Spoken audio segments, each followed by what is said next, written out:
ವೈಕುಂಠ ಏಕಾದಶಿ ಪೌರಾಣಿಕ ಹಿನ್ನೆಲೆ. ಹಿಂದೂ ಕ್ಯಾಲೆಂಡರ್ನಲ್ಲಿ ಏಕಾದಶಿಗೆ ಮಹತ್ವವನ್ನು ನೀಡಲಾಗುತ್ತದೆ.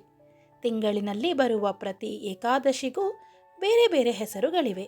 ಅದರಲ್ಲೂ ಧನುರ್ಮಾಸದಲ್ಲಿ ಬರುವಂತಹ ವೈಕುಂಠ ಏಕಾದಶಿಯು ಬಹಳ ಪ್ರಾಮುಖ್ಯತೆಯನ್ನು ಪಡೆದಿದೆ. ವೈಕುಂಠ ಏಕಾದಶಿಯ ವಿಶೇಷತೆ ಎಂದರೆ ವಿಷ್ಣು ದೇವಾಲಯಗಳಲ್ಲಿ ಉತ್ತರ ಭಾಗದಲ್ಲಿರುವ ವಿಶೇಷ ದ್ವಾರ ವೈಕುಂಠ ದ್ವಾರವನ್ನು ಈ ದಿನ ತೆರೆಯುತ್ತಾರೆ. ಪುಷ್ಯ ಮಾಸದ ಶುಕ್ಲ ಪಕ್ಷದಲ್ಲಿ ಬರುವ 11ನೇ ದಿನದ ಏಕಾದಶಿಯನ್ನು ವೈಕುಂಠ ಏಕಾದಶಿ ಎಂದು ಕರೆಯುತ್ತಾರೆ. ಸೂರ್ಯನು ಉತ್ತರಾಯಣಕ್ಕೆ ಬದಲಾಗುವ ಮೊದಲು ಬರುವ ಧನುರ್ಮಾಸದ ಶುದ್ಧ ಏಕಾದಶಿಯನ್ನೇ ವೈಕುಂಠ ಏಕಾದಶಿ ಅಥವಾ ಮುಕ್ಕೋಟಿ ಏಕಾದಶಿ ಎನ್ನುತ್ತಾರೆ. ಸೂರ್ಯನು ಧನಸ್ಸು ರಾಶಿಯಲ್ಲಿ ಪ್ರವೇಶಿಸಿದ ನಂತರ ಮಕರ ಸಂಕ್ರಮಣದವರೆಗೆ ನಡೆಯುವ ಮಾರ್ಗ ಮಧ್ಯೆ ವೈಕುಂಠ ಏಕಾದಶಿ ಬರುತ್ತದೆ. ಈ ದಿನ ಉಪವಾಸವಿದ್ದು ವೈಕುಂಠ ದ್ವಾರವನ್ನು ಪ್ರವೇಶಿಸಿ ವಿಷ್ಣುವಿನ ದರ್ಶನವನ್ನು ಪಡೆದರೆ ಮೋಕ್ಷ ಪಡೆದು ಸ್ವರ್ಗ ಪ್ರಾಪ್ತಿಯಾಗುತ್ತದೆ ಎಂಬ ನಂಬಿಕೆ ಭಕ್ತರಲ್ಲಿದೆ. ತಿರುಮಲ ವೆಂಕಟೇಶ್ವರ ದೇವಾಲಯ ತಿರುಪತಿಯಲ್ಲಿ ವೈಕುಂಠ ಏಕಾದಶಿಯು ಅತ್ಯಂತ ಪ್ರಮುಖ ಹಬ್ಬವಾಗಿದೆ. ಜೊತೆಗೆ ಶ್ರೀರಂಗನಾಥ ಸ್ವಾಮಿ ದೇವಾಲಯ ಶ್ರೀರಂಗಂನಲ್ಲೂ ಪ್ರಮುಖ ಹಬ್ಬವಾಗಿ ಆಚರಣೆ ಮಾಡಲಾಗುತ್ತದೆ. ಈ ಏಕಾದಶಿಯ ದಿನ ಮಹಾವಿಷ್ಣು ಗರುಡ ವಾಹನದ ಮೇಲೆ 3 ಕೋಟಿ ದೇವತೆಗಳೊಂದಿಗೆ ಭೂಲೋಕಕ್ಕೆ ಇಳಿದು ಬಂದು ಭಕ್ತರಿಗೆ ದರ್ಶನ ನೀಡುತ್ತಾನೆ. ಹೀಗಾಗಿ ಈ ಏಕಾದಶಿಯನ್ನು ಮುಕ್ಕೋಟಿ ಏಕಾದಶಿ ಎಂದು ಕರೆಯುತ್ತಾರೆ. ಈ ಒಂದು ಏಕಾದಶಿಯು 3 ಕೋಟಿ ಏಕಾದಶಿಗಳಿಗೆ ಸಮವಾದ ಪವಿತ್ರತೆಯನ್ನು ಹೊಂದಿರುವ ಕಾರಣ ಇದನ್ನು ಮುಕ್ಕೋಟಿ ಏಕಾದಶಿ ಎನ್ನುತ್ತಾರೆ. ಏಕ ಎಂದರೆ 1, ದಶ ಎಂದರೆ 10, ಏಕಾದಶಿ ಎಂದರೆ 11ನೇ ದಿನ. ಅಮಾವಾಸ್ಯೆ ಮತ್ತು ಹುಣ್ಣಿಮೆಯ ನಂತರ 11ನೇ ದಿನ ಏಕಾದಶಿ ಬರುತ್ತದೆ.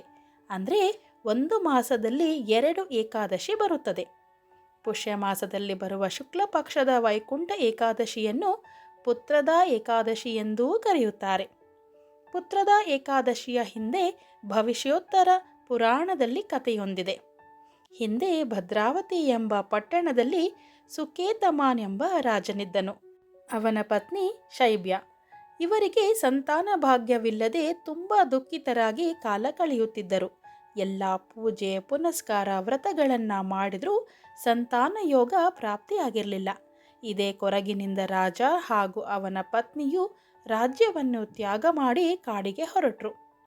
ಕಾಡಿನಲ್ಲಿ ಒಂದು ಆಶ್ರಮವನ್ನು ಕಂಡ ರಾಜದಂಪತಿಗಳು ಆ ಆಶ್ರಮದತ್ತ ಹೆಜ್ಜೆ ಹಾಕಿದ್ರು.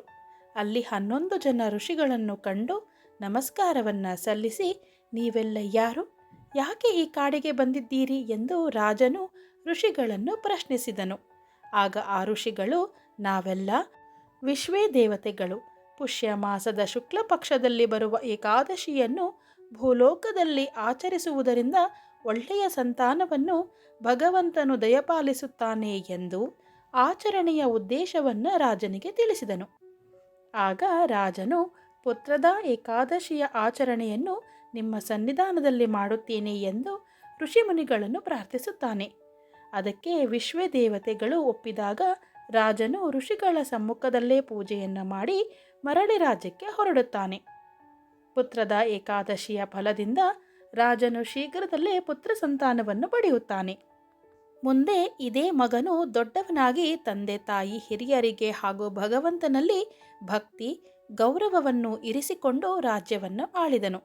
ಈ ಕಥೆಯನ್ನು ಭವಿಷ್ಯೋತ್ತರ ಪುರಾಣದಲ್ಲಿ ಶ್ರೀಕೃಷ್ಣನು ಧರ್ಮರಾಜನಿಗೆ ಹೇಳುತ್ತಾನೆ. ವೈಕುಂಠ ಏಕಾದಶಿಯ ಬಗ್ಗೆ ಇರುವ ಇನ್ನೊಂದು ಕಥೆಯ ಪ್ರಕಾರ, ಭಾಗವೋತ್ತಮನಾದ ನಂದಗೋಪನು ಶ್ರೀಕೃಷ್ಣನ ಸಾನ್ನಿಧ್ಯದಲ್ಲಿ ಏಕಾದಶಿಯ ಉಪವಾಸ ಹಾಗೂ ದ್ವಾದಶಿಯ ಪಾರಣೆಗಳನ್ನು ತಪ್ಪದೆ ಆಚರಿಸುತ್ತಿದ್ದನು. ಒಮ್ಮೆ ಏಕಾದಶಿ ವ್ರತ ಆಚರಿಸಿ ಮರುದಿನ ದ್ವಾದಶಿ ಬಹು ಸ್ವಲ್ಪ ಕಾಲ ಮಾತ್ರ ಇದ್ದುದರಿಂದ ಬೆಳಗಿನ ಜಾವಕ್ಕಿಂತ ಮೊದಲು ಯಮುನಾ ನದಿಯಲ್ಲಿ ಸ್ನಾನಕ್ಕಿಳಿಯುತ್ತಾನೆ. ಅದು ರಾಕ್ಷಸರ ಸಂಚಾರ ಕಾಲವಾದ್ದರಿಂದ ವರುಣ ದೇವನ ಸೇವಕನಾದ ರಾಕ್ಷಸ ನಂದಗೋಪನನ್ನು ವರುಣ ಬಳಿ ಎಳೆದೊಯ್ದನು. ನಂದಗೋಪನು ಸಮಯ ಕಳೆದರೂ ಬಾರದೆ ಇದ್ದಾಗ ಗೋಪಾಲಕರೆಲ್ಲ ಬಲರಾಮನಿಗೆ ಸುದ್ದಿಯನ್ನು ಮುಟ್ಟಿಸುತ್ತಾರೆ. ಶ್ರೀಕೃಷ್ಣನು ಅವರಿಗೆಲ್ಲ ಅಭಯವಿತ್ತು ನಂದಗೋಪನನ್ನು ಕರೆತರುವುದಾಗಿ ಹೇಳಿ ವರುಣ ಲೋಕಕ್ಕೆ ಬರುತ್ತಾನೆ. ಶ್ರೀಕೃಷ್ಣನನ್ನು ನೋಡಿದ ವರುಣನು ತನ್ನ ಸೇವಕನಿಂದಾದ ಅಪರಾಧವನ್ನು ಮನ್ನಿಸೆಂದು ಪ್ರಾರ್ಥಿಸಿದನು. ವರುಣನಿಗೆ ಆಶೀರ್ವಾದ ಮಾಡಿದ ಶ್ರೀಕೃಷ್ಣನು ತನ್ನ ತಂದೆಯೊಂದಿಗೆ ಹಿಂದಿರುಗುತ್ತಾನೆ. ವರುಣ ಲೋಕದಲ್ಲಿ ಶ್ರೀಕೃಷ್ಣನಿಗೆ ದೊರೆತ ಭವ್ಯ ಸ್ವಾಗತವನ್ನು ಎಳೆ ಎಳೆಯಾಗಿ ನಂದಗೋಪನು ವರ್ಣಿಸುತ್ತಿದ್ದರೆ ಉಳಿದ ಗೋಪಾಲಕರಿಗೆ ಹೆಮ್ಮೆ ಎನಿಸಿ ಶ್ರೀಕೃಷ್ಣನ ನಿಜ ರೂಪವನ್ನು ನೋಡುವ ಭಾಗ್ಯವು ಇಲ್ಲವಾಯಿತಲ್ಲ ಎಂದು ಪರಿತಪಿಸಿದರು. ಇದನ್ನರಿತ ಶ್ರೀಕೃಷ್ಣನು ಎಲ್ಲರಿಗೂ ಯಮುನಾ ನದಿಯಲ್ಲಿದ್ದ ಬ್ರಹ್ಮಕುಂಡವೆಂಬ ಮಡುವಿನಲ್ಲಿ ಮುಳುಗಿ ಬರುವಂತೆ ತಿಳಿಸಿದ.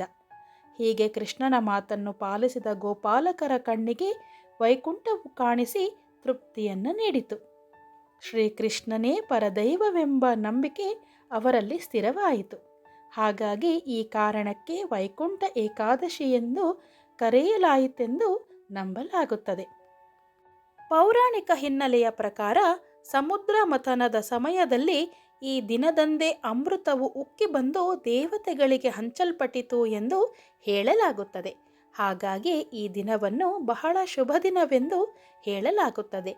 ಹಾಗಾಗಿ ಈ ದಿನ ಮರಣವನ್ನಪ್ಪುವವರು ಪಾಪಗಳಿಂದ ಮುಕ್ತರಾಗಿ ವೈಕುಂಠವನ್ನು ಸೇರುತ್ತಾರೆ ಎಂದು ಹೇಳಲಾಗುತ್ತದೆ.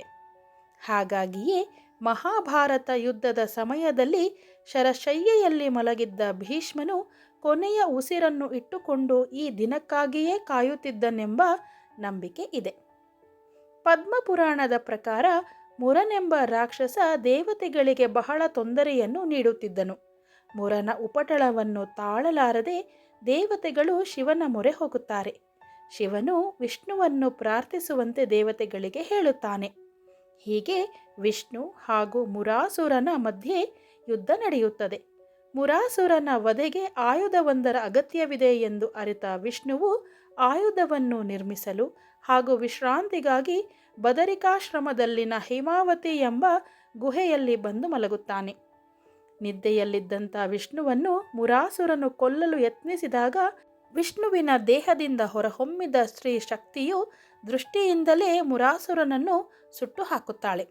ಇದರಿಂದ ಸಂತೋಷಗೊಂಡ ವಿಷ್ಣುವು ಸ್ತ್ರೀಗೆ ಏಕಾದಶಿ ಎಂದು ಹೆಸರಿಡುತ್ತಾನೆ ಹಾಗೂ ವರವನ್ನು ಪಡೆಯಲು ಕೇಳಿಕೊಳ್ಳುತ್ತಾನೆ. ಏಕಾದಶಿಯು ಈ ದಿನ ಯಾರು ಉಪವಾಸವಿದ್ದು ನನ್ನ ಪೂಜೆಯನ್ನು ಮಾಡುತ್ತಾರೋ ಅವರ ಪಾಪಗಳನ್ನು ನಿವಾರಿಸಿ ಮೋಕ್ಷ ಪ್ರಾಪ್ತಿ ಮಾಡಬೇಕೆಂದು ಕೇಳಿಕೊಳ್ಳುತ್ತಾಳೆ.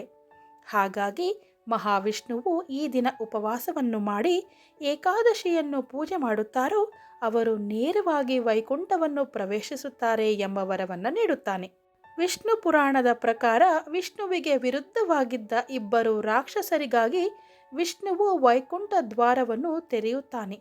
ಹಾಗಾಗಿ ಯಾರು ತಮ್ಮ ಕಥೆಯನ್ನು ಕೇಳುತ್ತಾರೋ ಜೊತೆಗೆ ವೈಕುಂಠ ದ್ವಾರದಿಂದ ಮಹಾವಿಷ್ಣುವು ಹೊರಬರುವ ಚಿತ್ರವನ್ನು ಯಾರು ನೋಡುತ್ತಾರೋ ಅವರಿಗೂ ವೈಕುಂಠವನ್ನು ಪ್ರವೇಶಿಸಲು ಅನುವು ಮಾಡಬೇಕೆಂಬ ವರವನ್ನು ಕೇಳುತ್ತಾರೆ. ಹಾಗಾಗಿ ಈ ದಿನದಂದು ವಿಷ್ಣು ದೇವಾಲಯಗಳಲ್ಲಿ ಉತ್ತರ ದಿಕ್ಕಿನ ಬಾಗಿಲನ್ನು ತೆರೆಯುತ್ತಾರೆ. ಇದನ್ನೇ ವೈಕುಂಠ ದ್ವಾರವೆಂದು ಕರೆಯುತ್ತಾರೆ. ಕಾಮ, ಕ್ರೋಧ, ಜಡತ್ವ, ಅಹಂಕಾರಕ್ಕೆ ಕಾರಣವಾಗುವ ರಾಜಸಿಕ ಹಾಗೂ ತಾಮಸಿಕ ಗುಣಗಳನ್ನು ರಾಕ್ಷಸನಾದ ಮುರನು ಪ್ರತಿನಿಧಿಸುತ್ತಾನೆ. ಈ ಸ್ವಭಾವಗಳನ್ನು ಜಯಿಸಿದವನ ಮನಸ್ಸು ಪರಿಶುದ್ಧವಾಗಿರುತ್ತದೆ. ಮೋಕ್ಷವನ್ನು ಪಡೆಯಲು ಮನಸ್ಸಿನ ಶುದ್ಧತೆ ಮುಖ್ಯ. ಹಾಗಾಗಿ ಈ ಗುಣಗಳನ್ನು ಪ್ರಚೋದಿಸುವ ಆಹಾರ ಸೇವನೆಯನ್ನು ನಿಯಂತ್ರಿಸಲು ಉಪವಾಸವನ್ನು ಮಾಡುತ್ತಾರೆ. ಕಠಿಣ ಉಪವಾಸ ಹಾಗೂ ಶುದ್ಧ ಮನಸ್ಸಿನಿಂದಾಗಿ ವಿಷ್ಣುವಲ್ಲಿ ಮನಸ್ಸು ಲೀನವಾಗುತ್ತದೆ. ಮುರನು ಅಕ್ಕಿಯಲ್ಲಿ ವಾಸಿಸುವುದರಿಂದ ಅಕ್ಕಿ ಹಾಗೂ ಧಾನ್ಯಗಳ ಸೇವನೆಯನ್ನು ಈ ದಿನ ತಿನ್ನಬಾರದೆಂದು ಹೇಳಲಾಗುತ್ತದೆ. ಅಕ್ಕಿಯನ್ನು ತಿನ್ನುವುದರಿಂದ ಜಡತ್ವ ಉಂಟಾಗುವುದರ ಜೊತೆಗೆ ಮನಸ್ಸು ನಿಯಂತ್ರಣದಲ್ಲಿರುವುದಿಲ್ಲವೆಂದು ಹೇಳಲಾಗುತ್ತದೆ. ಇದು ನಕಾರಾತ್ಮಕ ಪ್ರವೃತ್ತಿಯನ್ನು ಪ್ರತಿನಿಧಿಸುವುದರಿಂದ ಈ ದಿನ ಧಾನ್ಯಗಳ ಸೇವನೆಯನ್ನು ಮಾಡಬಾರದೆಂದು ಹೇಳಲಾಗುತ್ತದೆ. ಸರ್ವಂ ಶ್ರೀಕೃಷ್ಣಾರ್ಪಣಮಸ್ತು.